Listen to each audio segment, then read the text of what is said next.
Isso em todas as áreas. Sabe uma outra coisa que pode atrapalhar a sua interpretação do que você está enxergando? Uma outra coisa, e aí eu quero que você, se você puder, você anotar, é a preguiça. A preguiça. A preguiça pode comprometer a sua visão. Mas por quê, pastora? Porque o preguiçoso não quer se dar o trabalho de tomar conhecimento sobre o assunto. Então, nesses dias, são tantas informações, tanta reportagem, tantas pessoas fazendo uso da verdade, se mostrando como verdade, que a gente precisa analisar todas as informações. Mas às vezes a preguiça atrapalha, porque é muito mais cômodo, é muito mais fácil receber uma informação que vem pelos meus olhos, captar uma imagem, interpretar da nossa maneira, não submeter isso ao crivo da palavra de Deus nem do Espírito de Deus, e depois nós emitirmos uma opinião que pode estar errada. Aí eu digo, não apenas nesse aspecto político-social que nós estamos vivendo, eu estou falando em todas as áreas. Quantos relacionamentos poderiam ser modificados se a pessoa simplesmente não tivesse preguiça? Sabe que talvez para resolver um problema na sua vida, se você deixasse essa opinião sua de lado e você buscasse o conhecimento, o entendimento, a sabedoria, verdadeira informação, você conseguiria resolver essa trama de situações e problemas que você está envolvido na sua vida familiar, no seu casamento, no seu relacionamento com filhos, na sua vida profissional. A preguiça atrapalha, querido, mas é sua responsabilidade. Simplesmente aceitar por aceitar, empurrar as coisas do jeito que estão, não vai resolver. O problema aparecerá muito maior lá na frente. E a palavra de Deus chama pessoas assim, nos chama de arrogante. Ah, pastora, mas eu tenho a minha opinião. Querido, se a sua opinião está destruindo, se o seu ponto de vista não está acrescentando, você precisa mudar. Talvez os seus olhos não estejam olhando direito. Talvez as suas pálpebras não estejam olhando corretamente. Não é isso que o texto acabou de dizer? Nós precisamos ver. Sabe, o preguiçoso não quer se dar ao trabalho de tomar conhecimento. A pessoa se contenta com pouco, tem um comportamento arrogante, só quer enxergar as coisas na sua ótica e não na ótica de Deus. Pense um pouco, observe isso. A Ivanilda, a Nilda Guzmão, Deus abençoe, Nilda. Algumas pessoas aqui eu consigo ver, outras não. Ok? A Edilane Cubas, Deus abençoe, Edilane. Uma outra coisa que pode distorcer sobre a maneira como você enxerga as coisas é a riqueza. A riqueza pode destruir a capacidade de uma pessoa em enxergar as coisas como verdadeiramente são. Ou melhor, a busca pela riqueza. E eu chamo isso, sabe do quê? De ganância. A ganância. Quantos pontos de vista foram expressos para nós nesses dias, diante desse quadro político e social que nós estamos vivendo, que não era nada mais, nada menos do que fruto da ganância. O ponto de vista da pessoa estava baseado na sua ganância. Porque quando a gente fala em riqueza, a gente sempre está pensando no outro que tem mais do que eu. Mas eu quero ampliar essa visão de riqueza, chamar isso de ganância, de entorpecimento do desejo de ter. E aí você pode colocar tudo. Quantas pessoas no desejo de ter mais, de crescer mais, de conquistar mais, de alcançar mais, ficam cegas. Não estão nem mais enxergando erradas, mas estão cegas. E essa disfunção na sua visão traz prejuízo, sabia? Para a sua vida, para a vida dos seus filhos, para o seu ministério, para a sua vida pessoal. Você precisa parar, querido. O Senhor, Ele nos ama. Por isso Ele cuida de nós, por isso Ele deixa instruções para nós. Por essa razão, querido, olha, Jesus ele afirma, se os teus olhos forem bons, todo o teu corpo será luminoso. Do que você está precisando, querido? Talvez você esteja pensando assim, pastora, eu não estou conseguindo enxergar saída. Não estou conseguindo ver solução. Pastora, tem tanto problema na minha família, na minha empresa, no meu ambiente de trabalho, no meu ministério, na minha vida, nos meus relacionamentos interpessoais. Será que tudo isso que está acontecendo não é fruto de tudo que você está deixando entrar pelos teus olhos e que você não está tendo controle que cabe a você para filtrar, analisar e refletir sobre o que você deve ou não deve manter na sua vida? Isso é muito sério, querido. Quando a gente não para refletir, isso demonstra nossa altivez, e a Bíblia condena a altivez. Sabe, em Tiago há um texto que o apóstolo Tiago diz que o Senhor, Ele está ao lado do humilde. Irmã Ana Nastro da Manjedoura, Deus abençoe, viu, irmã? Já vi a irmã aqui, Deus abençoe. Mas o Senhor, ele se mostra duro para com o arrogante. E também há um outro texto em Provérbios 30, versículo 13, que diz: aqueles que são altivos aos seus próprios olhos e levantam as suas pálpebras. Suzana Araújo, Deus abençoe. Beijo na criançada. Abraço no marido, na família. Deus abençoe, viu? Então, aos seus próprios olhos, a pessoa está certa. Aos seus próprios olhos, o seu ponto de vista está certo. Não mede esforço para alcançar o que deseja. A ganância dominou o seu coração.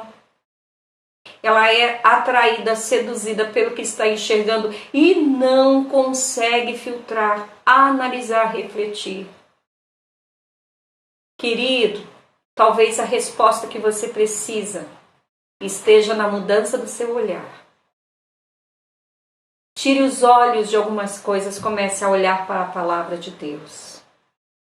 Comece a filtrar, a analisar com o teu coração. Comece a bloquear aquilo que não vai oferecer algo significativo para a sua vida. Faça isso. Faça isso. Há um texto em Provérbios que também diz que há um olhar maligno, que há olhares que são malignos. Preocupe-se com a maneira como você está olhando. Você vai ver que muita coisa vai mudar na sua vida. Muita coisa vai mudar. Sabe, querido, nós precisamos ter a sabedoria na perspectiva de Deus. A sabedoria de Deus para nós é nós começarmos a enxergar a vida sobre a maneira como Deus enxerga e viver sobre como Deus quer que nós vivamos. Aí eu escrevi uma conceituação que diz assim, que a sabedoria é a perspectiva de Deus sobre o que é a vida e como devemos vivê-la e como podemos ser felizes vivendo-a. Mas somente do nosso ponto de vista não vai dar certo. Porque todos nós somos bons aos nossos olhos, todos nós somos justos, não é verdade? Mas precisamos nos voltar para a palavra de Deus, para que ela nos confronte, para que ela mude o rumo por onde nós estamos indo talvez não seja tão bom. Faça isso na sua vida. Sabe, quando nós pensamos nos olhos como a forma como nós captamos as informações que estão ao nosso redor, nosso campo de visão, nós precisamos também pensar no que ouvimos. O ouvido também faz parte da anatomia da sabedoria. Daí eu convido você a abrir na sua Bíblia, Provérbios 28, 9. Se você não quiser abrir, anota. Depois você pode ler. Provérbios 28, 9 diz assim: o que desvia os ouvidos de ouvir a lei, até a sua oração será abominável. Assim como o coração, que é o centro da nossa vontade, das nossas emoções, do nosso querer, fazem parte da anatomia da sabedoria. E os olhos também, porque eles captam as informações e transferem tudo também para o nosso coração. E ali nós precisamos tomar a decisão de seguir em frente ou não. Aquilo que nós ouvimos também é importante. Então observa que o texto diz: o que desvia os ouvidos de ouvir a lei, até a sua oração será abominável. Isto é, que lei que está falando aqui? Está falando da palavra de Deus, onde está a vontade de Deus. Sabe, querido, em Romanos o apóstolo Paulo diz que a fé vem pelo ouvir e o ouvir a palavra de Deus. Você não vai encontrar esperança e fé em nenhum outro lugar. Não existe discurso nesse mundo que promova a fé e a esperança em nosso coração, se não for a palavra de Deus. Às vezes você está vendo corretamente, fazendo análises corretamente, seu coração está filtrando, está comandando as suas decisões corretamente. Mas por vezes você tem falhado, tem caído, tem trazido muito transtorno para a sua vida pessoal. As coisas não estão dando certo, porque talvez você esteja dando ouvidos a coisas erradas. Talvez algumas coisas que vêm confrontar a sua fé estejam entrando pelo seu ouvido. Você está lá, dia após dia. Você precisa refletir nisso, querido. Você precisa prestar atenção. Eclesiastes 1, versículo 8, é um texto que diz: os seus olhos não se fartem de ver, nem os seus ouvidos de ouvir. Olha só, mais uma vez, uma conexão agora não apenas entre o coração e os olhos, mas coração, olhos e a sua audição. Quando a palavra de Deus fala que você deve prestar atenção, que você deve ouvir, ela está dizendo que você deve atentar, que você deve prestar atenção. E essa expressão ouvir acontece 45 vezes no livro de Eclesiastes. Olha como é importante. O que você tem ouvido? Do que você tem se desviado? Interessante como às vezes a gente ouve tanta bobagem, tanta coisa que não vai agregar valores espirituais, morais e éticos à nossa vida, mas desviamos o nosso ouvido daquilo que vai agregar, que é justamente a palavra de Deus. Provérbios 20, versículo 12 é um texto que diz: o ouvido que ouve e o olho que vê, o Senhor se fez. O Senhor fez tanto um como o outro. Olha que conexão tremenda. Sabe, nós temos eu não sei se esse é um entendimento mundano, é um entendimento que nós adquirimos. Isso, no entendimento grego, isso era muito interessante. Eles achavam que aquilo que eles praticavam na sua vida com o seu corpo não ia interferir na sua vida espiritual, na sua parte imaterial, mas não é verdade. No pensamento judaico-cristão, isso não é verdade. Tudo aquilo que penetra pelos teus olhos, pelos teus ouvidos, que desce até o teu coração, que você não domina, vai confrontar, contaminar diretamente sua vida espiritual. Não tem como. Por isso, essa expressão de ouvir aparece 45 vezes no livro de Eclesiastes. Tamanha é a importância. Agora, observa que o texto que eu li em Provérbios 28, versículo 9, diz que o que desvia o ouvido de ouvir a lei, até a sua oração será abominável. Pastora, como é isso? Eu vou explicar. E eu vou dizer não só apenas a oração, como a capacidade de compreender as coisas espirituais.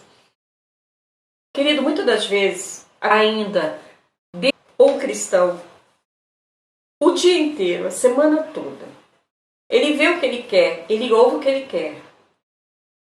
E depois ele acha que vai encontrar graça, paz, fé, para adorar ao Senhor, para ministrar o culto, até mesmo fazer uma oração. Quantas pessoas dizem assim, pastora, eu vou orar, mas eu não consigo. Ai, a minha mente fica vagando. Eu tento orar, eu tento ler a Bíblia, mas logo me dá sono. Mas e o tempo que você ficou vendo o que não precisa, ouvindo o que não vai acrescentar na tua vida? Sabe o que acontece? Você contaminou todos os teus olhos, teus ouvidos, e na hora que você vai tentar assistir um culto, quando você estava lá na sua igreja, indo na escola dominical, ou assistindo culto, ou quando você ler a palavra, um livro cristão, não consegue. Por que não consegue? Porque já há irritação no seu ouvido. Teus olhos já não conseguem mais contemplar a verdade. Por isso que o texto diz que até a oração será abominável. Queridos, há pessoas que oram para familiar, há pessoas que pedem oração para familiar morrer. Eu sei disso, na minha experiência pastoral, eu sei disso. Tem pessoas que pedem oração, mas não é para resolver o problema. É para eliminar alguém. Isso não é oração. Não é? Isso aí é feitiçaria. E da pior espécie e qualidade. O texto diz que a oração da pessoa é abominável. Isto é, aquilo que a pessoa está orando não vai ser aceito por Deus. É abominável. E olha que quando a Bíblia chama algo de abominável, é porque aquilo está abaixo, no mais baixo escalão de pecado. A pessoa não discerne. Não sabe o que está orando, ora fora da vontade de Deus, ora coisas absurdas. Querem colocar Deus na parede, querem colocar a igreja na parede, pastores na parede. São orações abomináveis. Agora observa, muitas das vezes os olhos estão cheios de seus pontos de vista. Os seus ouvidos estão ouvindo aquilo que elas querem. O seu coração não domina e não analisa mais nada à luz da palavra de Deus. E aí quando vão pedir algo ao Senhor, e se colocam de forma abominável. Você precisa refletir. Por que Deus não está ouvindo e atendendo as minhas orações? Talvez você não esteja nessa condição. Se você não estiver, vamos cuidar para que não esteja. Olha que coisa séria. Sabe, querido, em Deuteronômio 6, versículo 4, o Senhor diz: ouve Israel, o Senhor nosso Deus é o único Senhor. Mas como o Senhor vai ser Senhor na tua vida com os teus pontos de vista? Que você decide, você manda, se não for do seu jeito não pode acontecer, se não for da maneira como você pensa. Então eu vou te explicar algo. Quando a pessoa diz para mim, pastora, no meu ponto de vista, querido, ali 90% da oportunidade de haver mudança já foi. Porque se a pessoa afirmar no ponto de vista dela, na vontade dela, no que ela quer, no seu eu, como vai se estabelecer a vontade de Deus na vida da pessoa? Então, amado, para você andar em sabedoria, toda essa anatomia da sabedoria de coração, olhos e ouvidos precisam estar em profunda conexão e em conexão com a palavra do Senhor. E para encerrar, eu gostaria de falar